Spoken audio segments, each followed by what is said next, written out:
Welcome to today's webinar, Turning Denial Data into Margin Improvement. This is Ashley Becker, HFMA's Manager of Client Services, and I will be moderating today's session. Now it is my pleasure to welcome today's speakers. Daniel Rossi is Director of Hospital Specialty Billing and Denials at UMass Memorial Health. Dan brings more than 25 years of experience in revenue cycle and health information management leadership across both community hospitals and academic medical centers.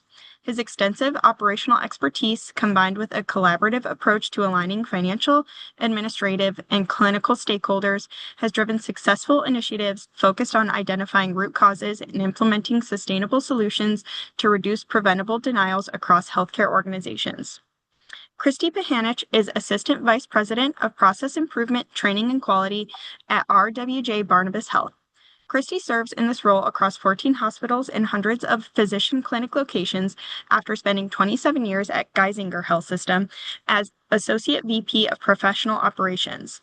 She's also worked in the business partner space where she led end-to-end RCM operations for community hospitals on Cerner, Meditech, and Epic environments.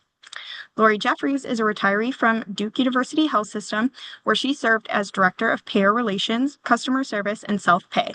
With over 30 years of leadership experience in healthcare billing, collections, and patient customer service, and an additional 11 years in claims processing at Blue Cross Blue Shield, North Carolina, she brings a comprehensive perspective to revenue cycle operations in her role at Revco Solutions as Strategic Advisor of Revenue Cycle and Client Success. And with that, Lori, I'll turn the presentation over to you. Thank you, Ashley. I think we'll start off with a poll question to get everybody involved. So with the poll question number one, how does your organization view insurance AR today? Strategic margin lever, operational necessity, cleanup function, or not sure? So as I thought about this poll question, as they have some time to answer it, there's really no wrong answer here, right? Different organizations are at different levels of maturity in their organization, depending on staffing models or technology or payer complexity, as we all have faced and still face, and reporting visibility. So there's definitely no wrong answer here. We are seeing major shift in healthcare today. Where leaders are beginning to recognize that insurance AR is no longer just about collections. It's a visibility issue, it's a workflow issue, and really it's a margin preservation issue. So it'll be interesting to see how this plays out. My thoughts were, it could be all of the above in reality.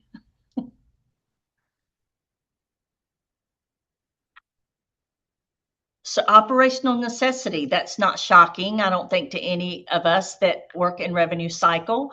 And I think that we'll get to a lot of the operational necessity discussions, as well as strategic margin lever and cleanup functions in our discussion today.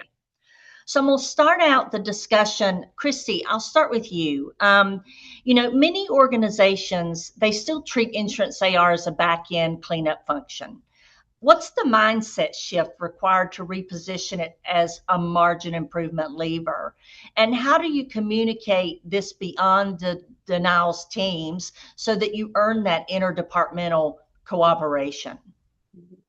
Yeah, revenue cycle management tensions are everywhere. So our mindset shift must include putting, I think, the most effective employees at the front of the pyramid, having your best and brightest upstream, focusing meticulously on yield.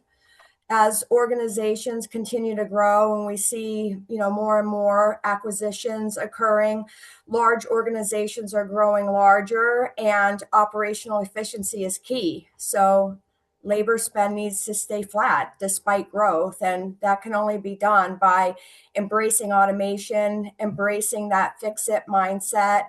I think that, interdepartmental communication can be earned in part through denial mitigation forums. Denials represent a huge issue within AR management, and representation from front, mid, and back cycles need to be present along with clinical leaders, IT, administration. We just need to observe, teach, and apply new workflows. And Forums need to be action oriented, not just merely a place for discussion. It's really interesting because, it's nothing like it used to be, right? For Right. all of us that have been in healthcare, and you add up the years of experience that we have in healthcare, it is nothing like it used to be. So everything that you say, it gets very complex. Dan, would you have anything to add to this point? I love the automation piece brought into this, because that's the only way we're going to be able to keep those fixed costs of employee costs down as we look at the systems. A couple of other things that really come out is we really need to stop looking at AR as the business office or back end responsibility.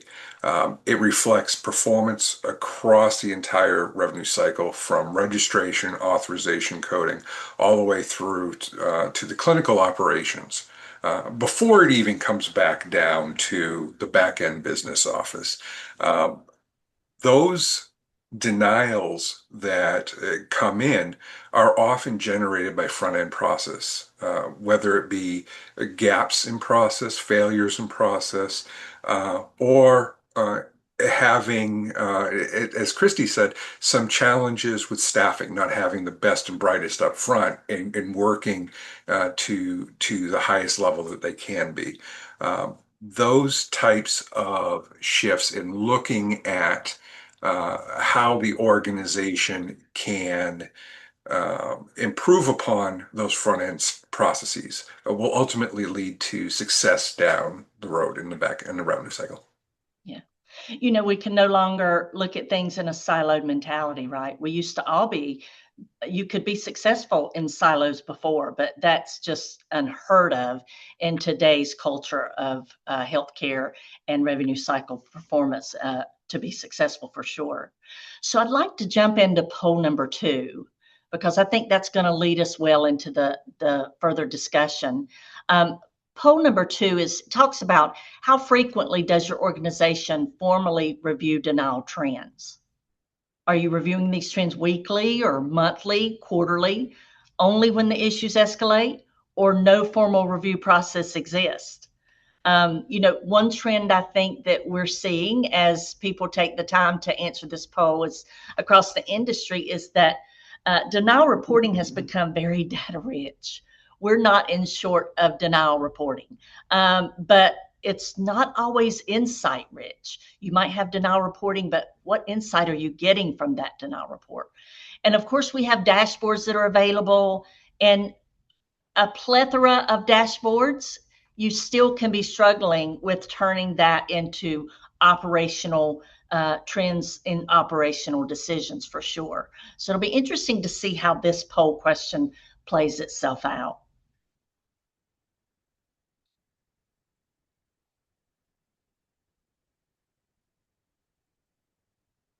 Interesting. So monthly and weekly, I really like, this is a question I would love to see over time, right? Because, and I think in the past, what used to be monthly, you would never see weekly, right?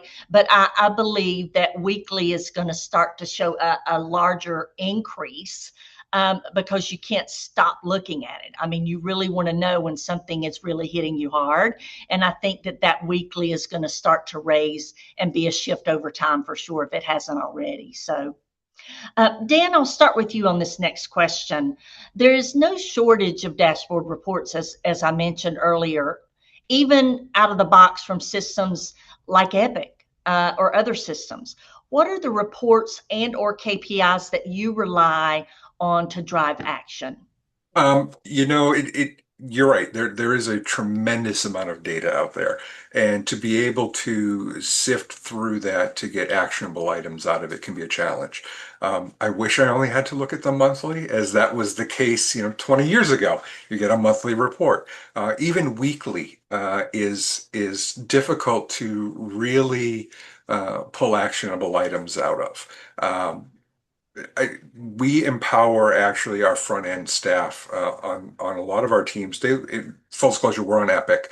So within Epic, the daily work queues, they're monitoring their work queues. And if they see bumps and things that just look a little odd, or seeing significant jumps, they escalate that up through the managers. So, hey, what's going on in this work queue? What's going on with this payer, with this cart code?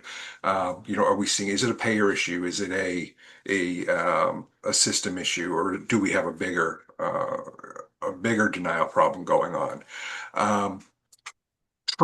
Generally, I like to primarily work within the primary denials for the weekly reporting.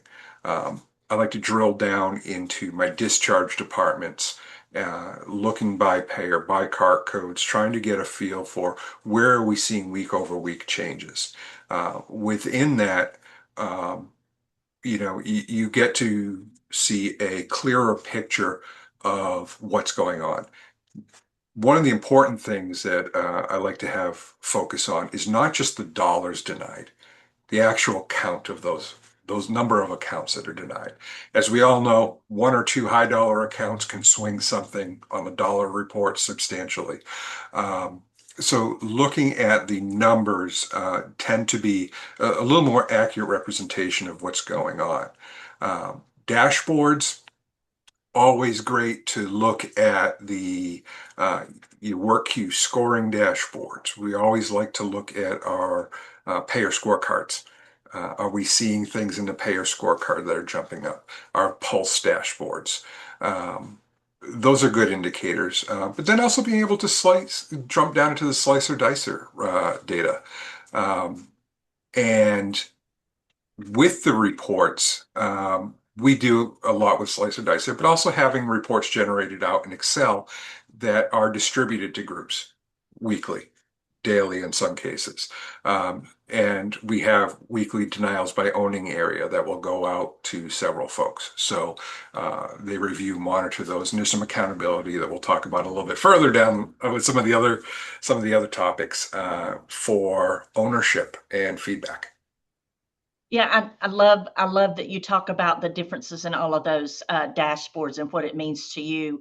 Are you finding that you're incorporating slicing it by providers and specialty as well? Are you getting into that level as well? Specialty, definitely. We do some with that. On the professional, I'm on the hospital billing side. On the professional billing side, we definitely do break out by a lot of the specialty provider level into the drill down at that level. Yeah.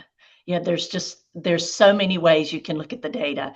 Christy, anything you'd like to add? I mean, my answer is a lot like Dan's. I mean, I love using the dashboards. One of the nicer features in Epic now is that you can get into Slicer Dicer. You can launch it right from your dashboards, which is nice. So I do use the dashboards. Primary denial rate. I like to use the reports that you have to search for that are called denials received and denials by denial payer. And from there, I will bring in CPT code, service line, or provider. Dan mentioned by admitting department. I often review denials by originating department, so we want to see where the processes are breaking down. If there's, certain pods of individuals that are supporting certain areas of the institution, where do we need to bolster training or provide more resources? Do we have technology glitches that we need to look at? So different dashboards and reports, reflect different views of the accounts receivable. But I think it takes, some practice to become proficient with Slicer Dicer. So I like to rely a lot on the dashboards. Yeah, I think, it's very interesting because I know that in the past 5 years, things have shifted and things shift so fast. But one of the things that was just always common was cash collections report, right? And you can't rely on cash collections from day to day or week to week. You have to really look at that. What's been happening over a 13-month period. You can't, because what's happening today, if cash collections tanks, it doesn't mean that there's a huge problem. 13 months ago on the same week, it could have tanked, right? So it's those kinds of things that, depending on what it is how you have to look at it. And I think we're just getting smarter with those kinds of things as we have a plethora of data in the dashboards. So Christy, how do you ensure that your reporting reflects operational reality instead of just what your system captures? Sure. So I think a lot of this comes back to validating the system captured data. You have to validate the data against your known workflows, against payer behavior, any cross-system sources. So the Epics and the Cerners of the world, they capture the remittance posted outcomes. They don't capture necessarily operational root causes. And I've always thought a lot about how there's no standard application of CARC and RAR codes. They give us the standard data set, but the application itself is not standardized. So really understanding your payer behavior and how payers utilize different CARC and RAR combinations becomes especially necessary.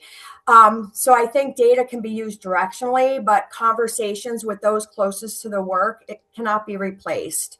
So I really, would rely on the billers and the accounts receivable specialists, your collectors, to really understand what's happening. And EHR data can also be compared with clearinghouse reports or other internal, external reports. So the operational reality, it reveals to us, was the denial even valid in the first place? Reality is not really revealed until you combine clinical, operational, and payer information all together. Yeah, I think it truly, what you describe is, it truly takes a village, right? We have, it takes everyone at the table. It takes a village. Dan, what are your thoughts on this one? I couldn't agree more that it takes a village. And it is a series of very complex processes that come together here to determine the true root cause of that denial and to be able to come to the operational effectively. As we know, when we have CARC codes and RAR codes coming back that are not consistent, we're going to get that in our data. And many times, as we know, a denial upon payer reconsideration is overturned. So there's a lot of rework that goes into processing denials and managing those effectively. So knowing the outcomes and monitoring that payer behavior is critical to ensure that you're able to reduce and limit denials where you can. But then there are also those denials that are completely preventable, whether it be through process or workflow. Being able to communicate that information back to the originating areas and have good, effective communication and open lines of communication with them, and not it be a finger pointing game. That this is not, the reason, this is not a punitive, this is opportunity. It will open up the doors to be able to have collaborative communication and get to a point where you can actively identify, plug the gaps, put changes in place and maintain those changes.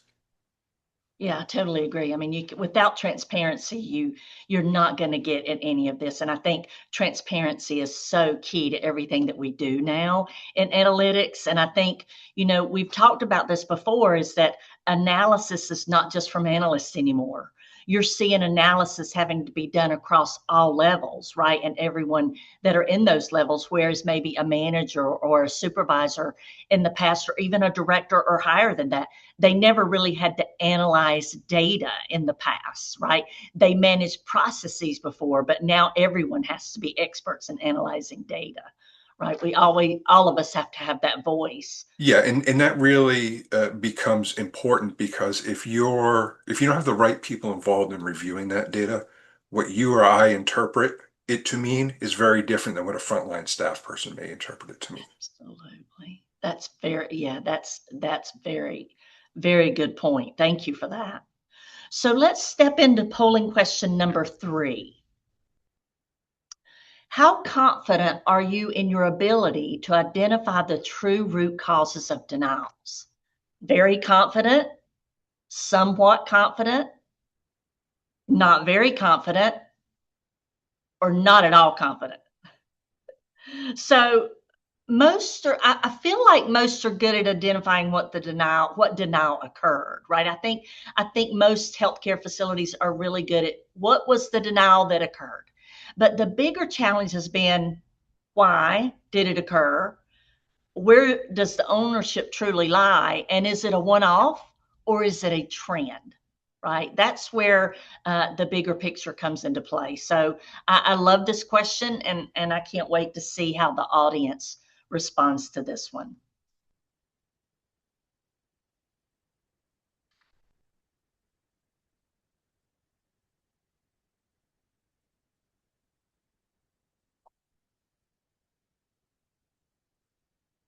Somewhat confident.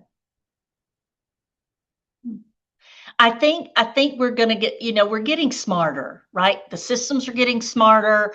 The technology is getting smarter. Automations and workflow strategic initiatives are making us smarter. So I think that somewhat confident will continue to rise, with that very confident trying to come in higher than it is at 18%. Any thoughts on that, Christy or Dan?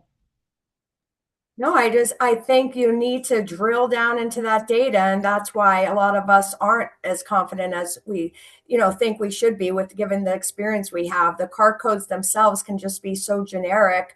You really need to drill into the details. So I'm not surprised by the results. Yeah, we love our CO16. Oh, you just went there, didn't you, Dan? Yeah, I did. But that's one of the important things. Root causing is just not the reason for the denial. And it's very easy to report the reason for the denial. But having that communication back with XYZ area where it's originating and looking at the process and speaking to it will help get to that root cause. Oh, absolutely. So Dan, a lot of teams, they report on the denials, but fewer act on them, right? So what separates the two there?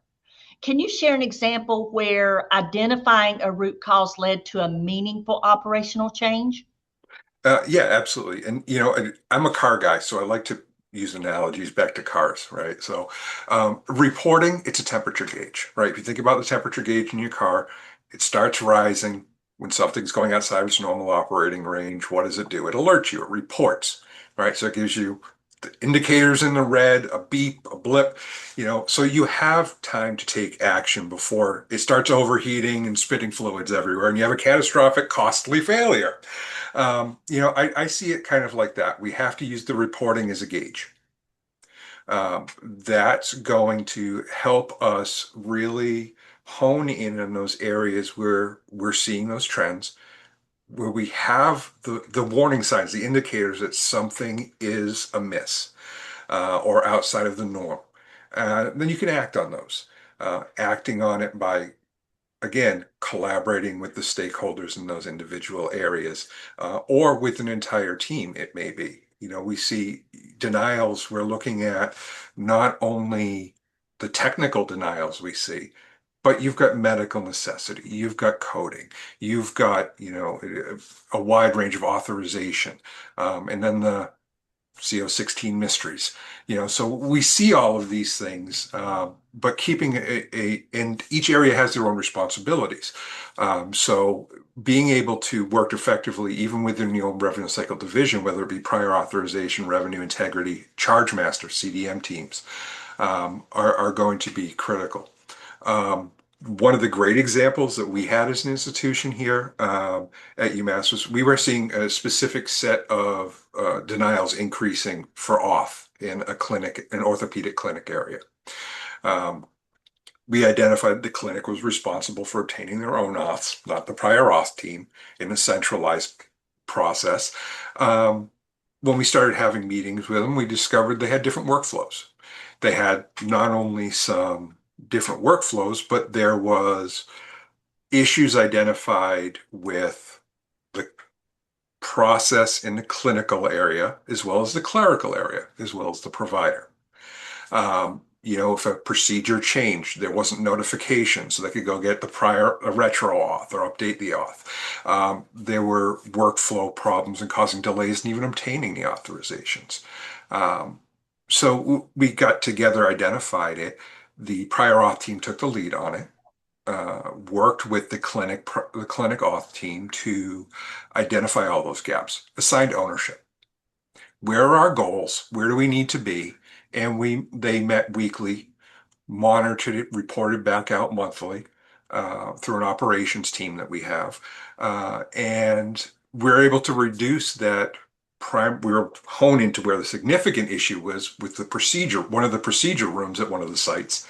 And it would reduce the denials for auth in that area from a primary denial rate of 11% down to 3%. So great teamwork, great operational change, and it was able to come down and identify that area, give us less rework, less retro auth attempts.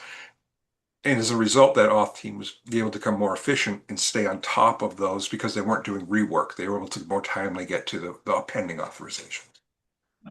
I think it's good that the staff, they get to see where the wins are, right? Yes. Because, they're working on these denials that are complex day in and day out. And so to be able to see the success of their work is so very important, having them at the table. Christy, what would you like to add at this perspective? I think, what separates the two is just, that curiosity and that drive for, success. I mean, the investment in real-time authorization validation that Dan used as an example, I mean, you could absolutely mitigate denials if you have staff, in or near the OR, in your procedure rooms to validate the authorized services and the documented service match. Changes can be made same day, immediately, so that we know that the payer system and our system is going to align once that claim is received. I've seen examples where medical necessity can be documented but not coded. So, there's always a layer of critical detail that one can, obtain. And I think that curiosity and that drive to succeed is what separates organizations from those that just look at their denials versus those that truly act on them.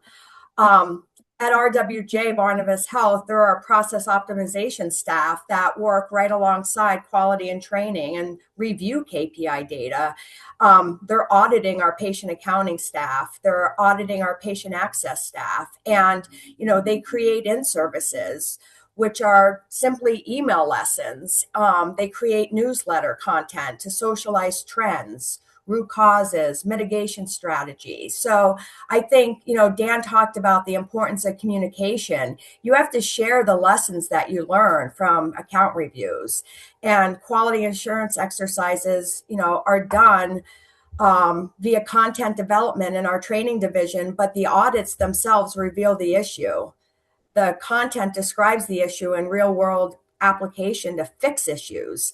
So I think coaching, ongoing performance optimization, those are things that need to be embedded in your culture.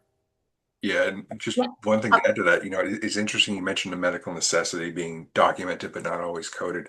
It's also important that the providers understand the difference between the medical necessity that they believe warrants a test and the payer's policy around medical necessity. And providing that feedback to the providers or the leaders in some of those areas can sometimes be an eye-opener if they don't have that. Yeah.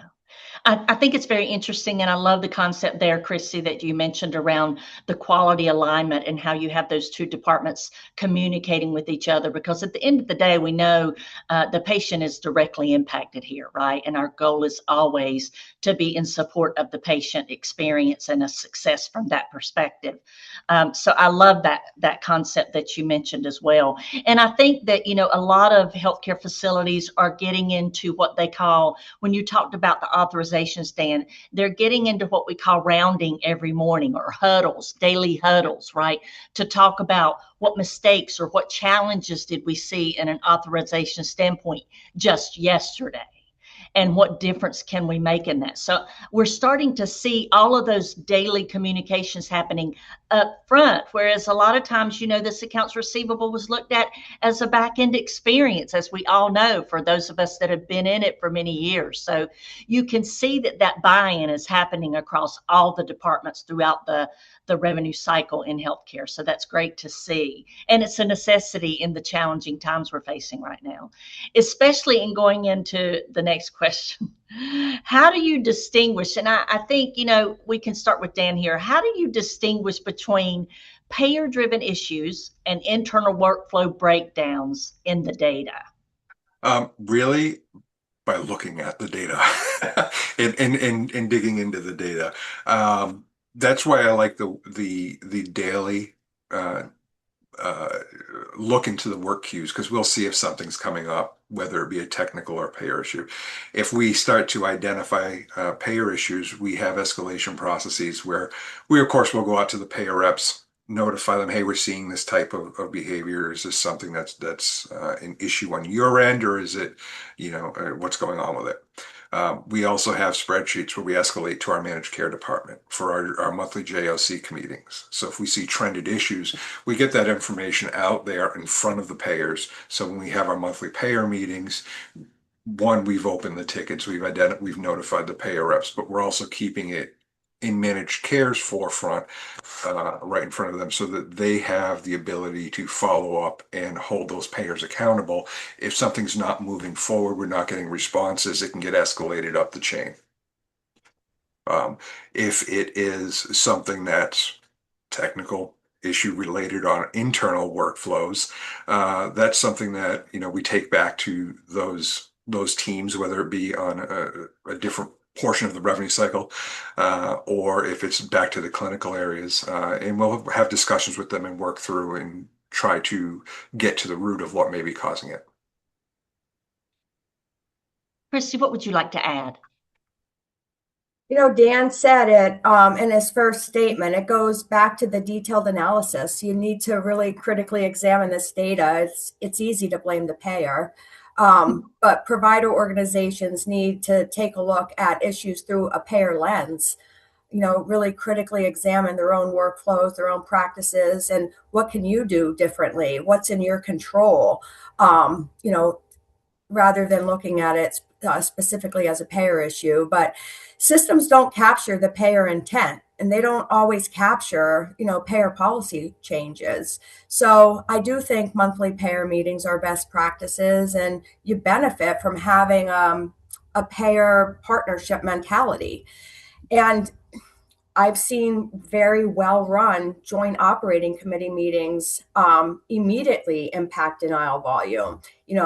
Your goal is to break that denial cycle, and it's not impossible. And you can see your days revenue outstanding reduced by, material percentage points by increasing, staff productivity, using the new tools that are available. In the denial space, I just think you need to do case reviews. There's no way around it. You really need to look at individual account examples and trended issues to distinguish what's payer driven versus what's an internal gap or error. And if it is payer driven, is there anything that we can do internally to stop the bleeding, or at least mitigate, on a temporary basis until we're able to collaborate with the payer? Talking with your managed care team or your third-party contracting team, I think, is crucial. When I first started in revenue cycle, I didn't really know what third-party contracting did, and whether they were contracting with Medicare, Medicaid, or United Healthcare and Blue Cross. But now I have a really good understanding of what they do, because they run monthly meetings and they invite all of revenue cycle and they go over contract changes, and they're hungry for revenue cycle personnel to feed them issues, because those, provide them some leverage when they're sitting at the table and trying to negotiate new rates. So having a close relationship with your managed care division and your contracting division is absolutely essential in today's environment. Yeah, I think when you talk about JOCs, this was a huge deal for me in revenue cycle when I was at Duke. And one of the largest things is, like you said, we had to get contracting at the table, and they had to be in every JOC. We even pulled in our medical directors because we found that our medical directors have great relationships with the medical directors at these main payers, and they value those relationships. And so what we found was oftentimes that the medical directors from both the payers and the actual Duke, right, would be at the table together. And then you had the operational owners at these meetings so that you didn't find yourself saying, well, let me look into that. You know, we always wanted to serve up the data to them early. We would make sure they had that data within 2 weeks. Serve it up to them early because you want them to have a chance to respond and be effective in that response so that you don't have further delays. Because all of this, at the end of the day, it's like you said, yeah, we would love to just blame the payer, and the payer would love to blame us. But I think at the end of the day, neither one of us want to increase costs to collect on either side. The goal is to make us work smarter, not harder. And so I think that, you know, being at the table and having those pertinent people at the table in those discussions, it definitely gets everyone involved in a win-win. And I feel like it came up in the chat a minute ago about that, you know, the success of the payers and what they have to contribute at the table, and are they responding? And I think it's, you know, the onus can be on us a lot of the times in making sure that we have the power at the table to so that the payers see that we are in it to win it on both sides, and we don't want them to have to work over and over and to repeat their work on denying or coming back to us for additional information if it's not necessary, right? And I So I saw, think that's pivotal.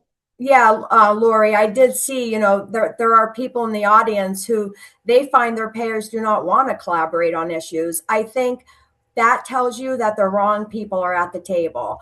You need, you know, senior leaders. I've sat in joint operating committee meetings where the vice president of claims was on the phone, and, you know, she or he had the authority to say, why are we doing this?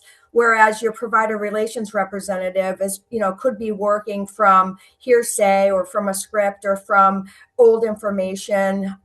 So having the right people at the table is the number one item. And if you're finding like you're not getting the collaboration you need, I think you need to take a critical look at who's participating and try to get higher level executives there.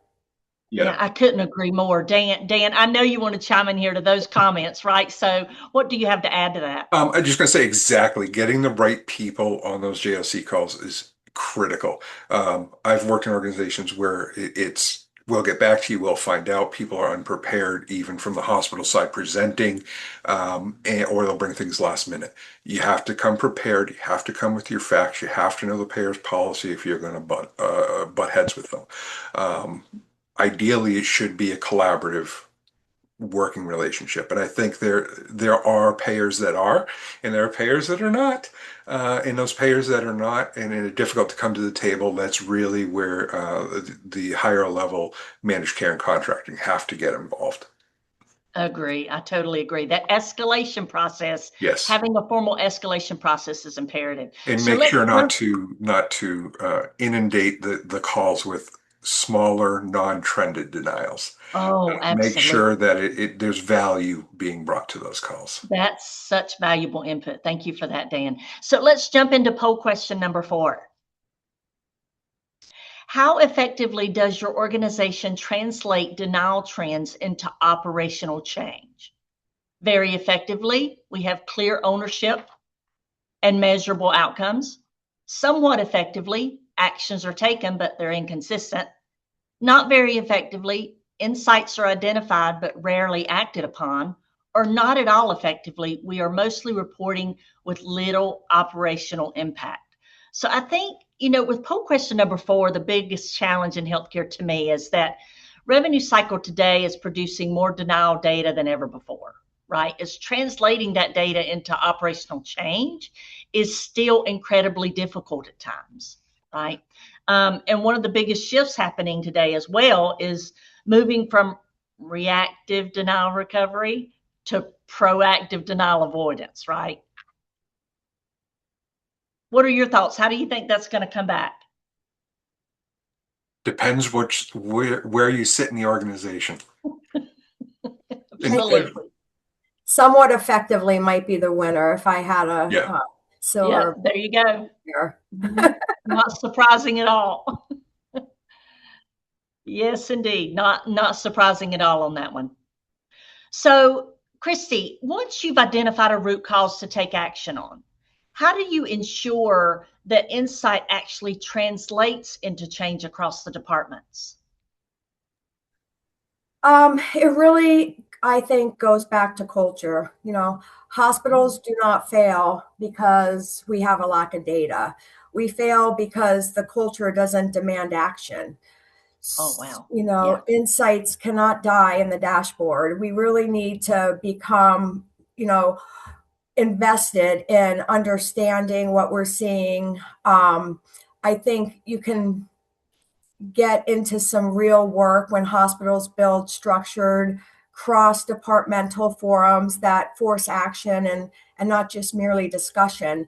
I've sat in, you know, denials mitigation meetings where it's a presentation of denials across the organization, and you know, no one is talking about what we're going to do differently, how we're going to counteract. So if you have a culture where departments, you know, operate independently, they're still working in silos, they're trying to protect their turf, you know, and optimize locally rather than having that system-wide view, nothing changes. So I think making sure that our forums are not just informational meetings, but we have CDI staff there, a physician or two, you know, coding, case management, in addition to managed care and rev cycle. Understanding the root cause, obviously that's step one, but understanding the countermeasure is next. And that needs to be part of the meeting. There needs to be clear ownership, you know, people with decision rights for each countermeasure, hard due dates, validation follow-up. So I think the improvements they need to be institutionalized, and that culture needs to reward execution. Wow, I love that. Dan, what would you like to add here? I would just like to add in there that really the presentation of the denials, that's really where a lot of organizations, as Chrissy has said, you know, you sit in those meetings and it's here's where we're at, here's where we're at, and there's some talk about how to get there, but there isn't an accountability to it. I've been fortunate where at UMass we have a very strong leadership who supports revenue cycle activities and accountability with improvements. So where we've identified areas, we have a structure that we can break it out into service lines. So if we're having an issue, like I mentioned, we have some issues with orthopedics, we saw some inpatient psychiatry things, we saw, you know, different smattering across the organization. We would have the appropriate folks in the meetings and reporting back out monthly with their findings, with their results. So we were able to see and monitor, were we getting actionable improvement, actual improvement with the actions being taken? And if not, let's go back to the drawing board. Let's go back to the drawing board with the goal to reach a certain percentage of improvement. Yeah. I think it's important too, when we talked about having the right people at the table. One of the things we didn't mention that I think is imperative too is honing in on IT support, right? And that can be very different according to how each healthcare facility is set up, right, organizationally. Sometimes they may have the IT support that can make changes within their own departments, right, of the operational areas. And other times the IT team is over here.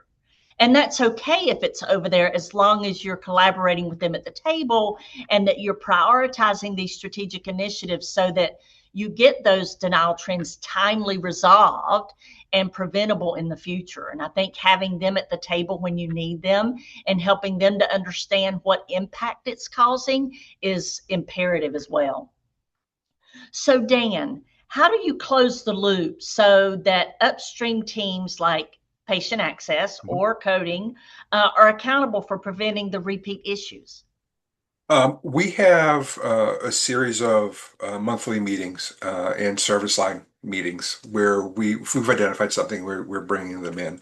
They report back on that. But then we have a larger, our denial oversight group, our dog group, as they have called it affectionately, where once a month we have all the areas report back on their denial trends that they have ownership on for improvement to see where we're at. We'll also have logs in there where managers can put new open issues on, and we'll review them to see if it's cross-departmental, if it's something that is being seen in just one area or the other, and then we'll take action on those if it's something that crosses that threshold. That's a great feedback tool across all the departments. However, like I see one of the comments in here about it being difficult to root cause across departments because everyone has their own priorities and their own fires to put out.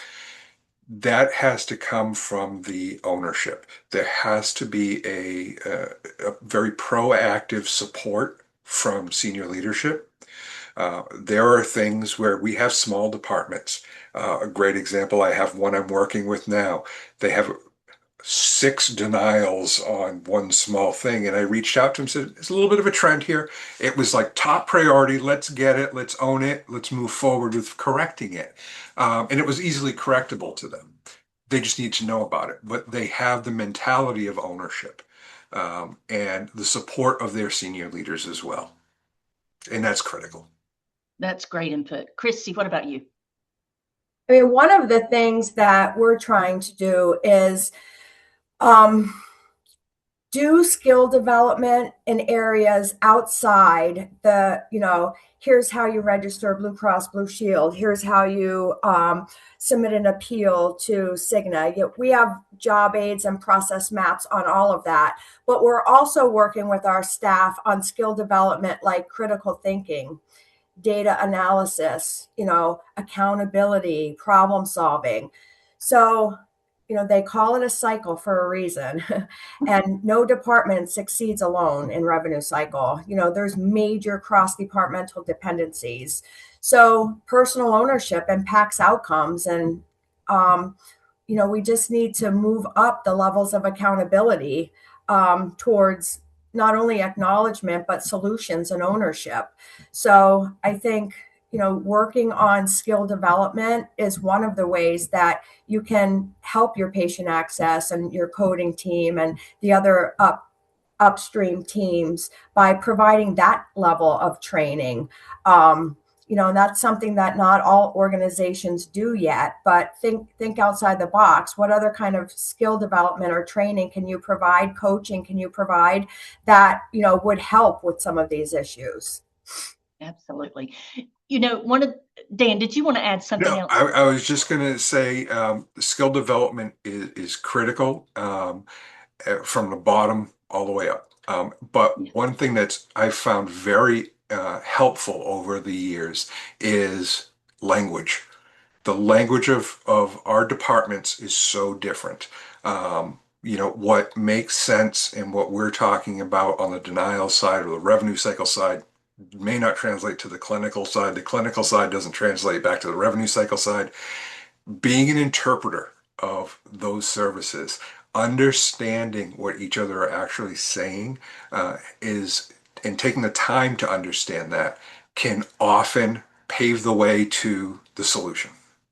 Absolutely. It's all about those relationships and how well we build those. One thing I will add before we jump into the questions from the audience, if we have time, and that is, in revenue cycle, no matter what system you work in, we are famous for creating mnemonics across revenue cycle. I have to admit, though, Dan, I've never heard of dog. I have to admit, I've heard of a lot of things, but I've never heard of dog, and I absolutely love it. So maybe I'll steal it in something we do. But yeah, quite enlightening to hear the mnemonic of dog and what it stands for. So thank you for sharing that tidbit. And when you put the meetings in Outlook, you'll get a little puppy. I love that. I love that. So Ashley, what kind of questions are you seeing come across from the audience? Yeah, thank you to our speakers for that engaging presentation and this important conversation. I would like to remind those listening to enter your questions in the Q&A box located on your computer screens. So first question is, how do you balance being proactive without overwhelming teams with too much data? I can take that. This is Christy. I think one thing that helps is having clear segregation of duties. We can't expect our operators, the directors and associate vice presidents of hospital billing and hospital insurance collections, professional insurance collections. We can't expect them to keep the department moving, coach their teams, manage day-to-day operations, and project management a dozen initiatives. So successful and mature revenue cycle organizations have high-level support services. They have staff that are, at a professional level, able to communicate with physicians and communicate with vice presidents of various clinical areas. They have process optimization divisions within their revenue cycle department or administrative support divisions. So you want to have high level support services to kind of complement your operators and really make sure that if it does fall on the operators, or with the pieces that will eventually fall on the operators, that there's capacity there to do it. It's not hard in revenue cycle to get overwhelmed with too much data. So sometimes synthesizing that data too helps a lot. Provide a pivot table, provide a summary. Don't just hand off a huge report, but hand off a report with detail available, but a little synopsis about, what we're seeing in the data, what the trends are, to try to help your most skilled operators, help you, help them help us.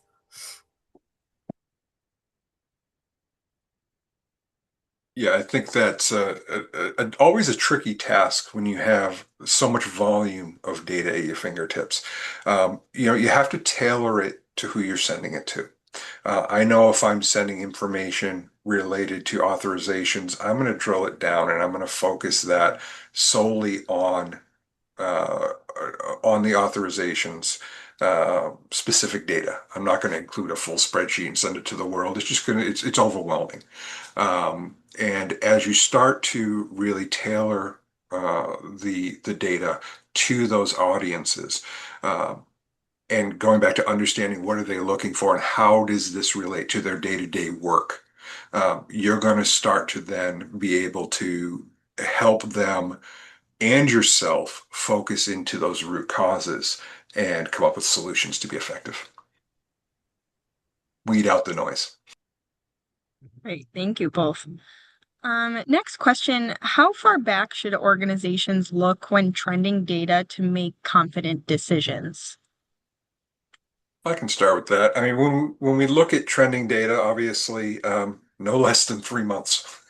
I love the 12-month rolling period. It gives a really good indication of what's happening. So if you saw the same issue happening this month that you saw happen May of last year, or June, we're in June now, June of this year, it can give you some indicators that it may be a cyclical issue. Maybe there's payer policy updates that occurred. Maybe there's staffing changes or something along those lines that can help you see the bigger picture or the forest through the trees. Yeah, I like the rolling 12 months too. I think that 13 months of data, we tend to see issues recycle into the accounts receivable, annual fee schedule updates, annual benefit changes on the payer side. So it's nice to look at where were we at this time last year. So I think that's a really good place to start. COB issues around enrollment periods, all that fun stuff. Great, thank you. I think we have time for one more question. Are you using AI in the analysis of denial reports and trends? Right now, we are not. We are still using our traditional methods. However, looking into how we can utilize it effectively is, my personal opinion, AI is a broad term. It's anything from automation to actually true AI insights and deep dives into the understanding and having that produce valuable insight into what the information means. I think it's more important right now to understand what you would hope to accomplish with AI, rather than looking at an AI solution blindly. Yeah, I don't think there's going to be a one size fits all Yeah, for AI. It's not going to accomplish all of the challenges here. right. Right. And it's so new that it does take a department behind the process to really, from a quality perspective, to stay on top of that. Right. You're going to have to constantly be looking behind that. So I think we're all in the early stages of learning how to best approach that together. And that's why we do a lot of these HFMA and a lot of other rounding with other healthcare facilities, because we are never successful alone. It takes us all together to talk about it together and to be successful. So I don't think it's a one size fits all with what's coming up in the future with AI. Yeah, I couldn't agree more. Awesome. Thank you. Do any of our speakers have any closing remarks for today? I just wanted to say that I saw in the chat that there were some comments in regards to uncooperative partnerships, in this environment. And I would say definitely look at your contract. A lot of the contracts call out, you need to appeal a claim in this manner. You need to escalate your grievances in this manner. And I've been in scenarios in my professional life where I didn't realize that language was in the contract. And I was going back and forth, with another party for 6 months, 8 months, not realizing once we got legal involved, they said, oh, well, the contract says you should have done it this way. So when you're partnering with your managed care and your contracting leaders, ask them to pull the contract, read what the escalation protocols are, what the grievance protocols are, and leverage those provisions in your agreement. That is such great input, Christy. I agree. I couldn't agree more. Yeah, I think last kind of parting thoughts here. Filter out the noise in your denials data. Focus your efforts where you can have an impact in your preventable denials. We all know, medical necessity. We all scream about it on the outpatient side. ABNs aren't always the answer. Is it clinical documentation, the root cause? Is it a coding issue? Is it a roadblock with payer policy or medical necessity requirements? Focus where you can. You can't swallow a steak whole. You have to take some bites at it. Maybe it's a bad analogy, but take a bite. Yeah, get into it, work with it, target your focus areas.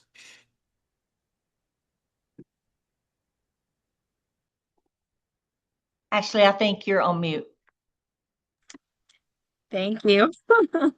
And with that, we have reached the conclusion of today's webinar. I would like to thank our speakers for presenting and Revco Solutions for sponsoring. We hope you have found the presentation informative. Thank you for your participation and have a great day.